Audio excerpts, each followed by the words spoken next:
just thought I would do this to finish off my working day. Started early at 6, got a few other things to do, but yeah, it's a nice feeling finishing a little bit earlier in the afternoon. Anyway, today's is a bit of a midweek motivation and just a reminder that that the success to, I guess making a sustainable transformation is to obviously keep going, right? And winners don't quit. Um, and one of the biggest reasons, I guess, that people don't end up creating the kind of change that they want to see with their health and fitness is because most of them will give up before they even get going. And so the only way to really stay on track with your goals, there's 5 things that you can do that will really help that. And one, and they're quite simple, right?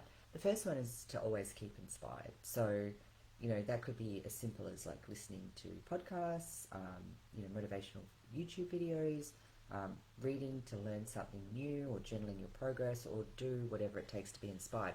And counterintuitively as well, sometimes it's not even about health and fitness stuff that you need to be inspired by. It can just be something else that grabs your attention that's outside health or fitness or whatever, that keeps you creative. Because what happens is that when you find things that open up your mind and you're in that exploratory phase and you're feeling good, you tend to do the habits that support making you feel good. Like when one pillar is working, the others sort of fall into line, right?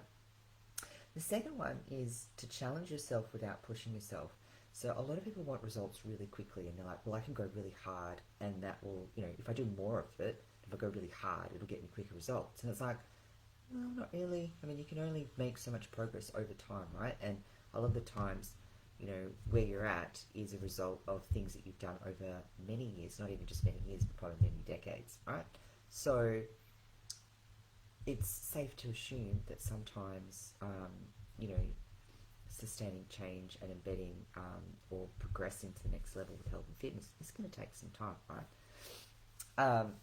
And you don't have to do it all at once to be making really great progress.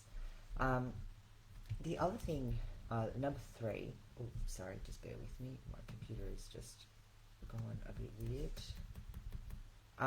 Is to get creative. So a lot of people will stick to the same routine, and then they have the same old routine, going to the gym, or they eat the same meals every single day, and that can get really boring, right? Like, even people who do sort of choose to train all the time and eat really well, who say do more structured sports like bodybuilding, we cycle through diets quite quickly and quite regularly, right? Because we've got different phases that you're focusing on. Same with training as well. You're not going to go in and, especially with bodybuilding, you're going to have times when you're either going for a strength phase, you might go through an endurance phase, you might go through a hypertrophy phase, and then you're always doing things what we call progressive overload. So your training is going to be periodized, it's going to be doing things that we always mix it up.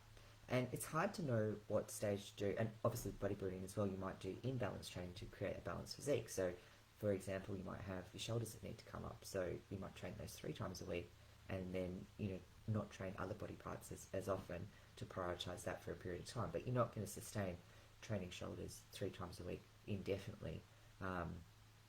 Although I like that idea now that I think about it. Anyway, side note. So yeah, and so having someone else, and sometimes it can be harder. And what do I actually want to work on? What phase am I going to do? And it takes a lot of planning, right?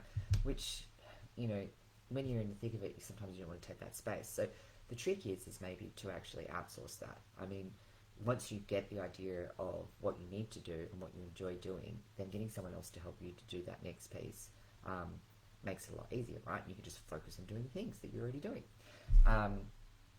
The other one that's really critical is to really remember your why. So, some days you're going to have less motivation than others. It's harder to get out of bed, or you're trying to do things and you find yourself procrastinating, or it's just harder to get into flow with certain things, right?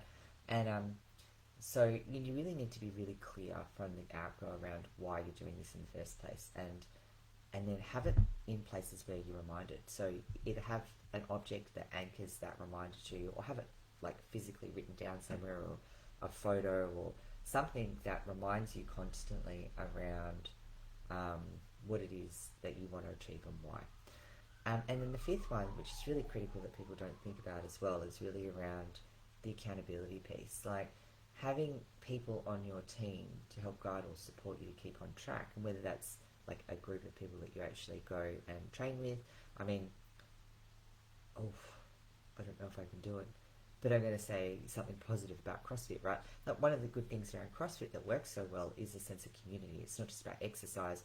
I mean, I'm not going to subscribe to the whole let's get the best of exercise kind of mentality and some of the things that I don't like about CrossFit.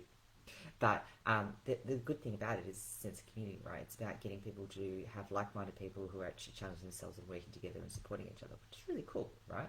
And it's why sometimes as well, when we go to 24/7 gyms and stuff like that don't have that sense of community, that, well, basically then it's just a place full of random bits of metal, right? It's not very exciting.